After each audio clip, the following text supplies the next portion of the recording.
O governo aprova tema no lema da comemoração Tina Limanul, Loro Nacional Feto Timor.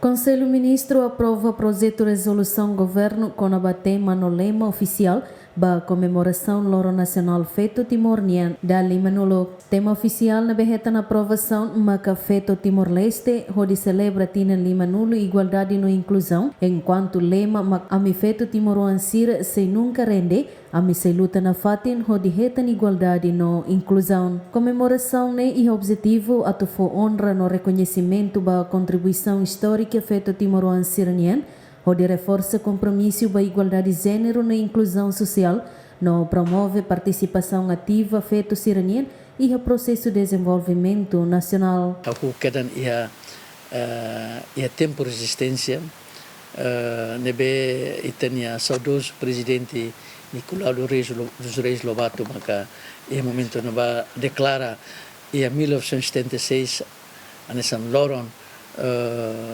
nacional bafeto deve mono be 33 de novembro e a 2026 nita se comemora ba 50 anos.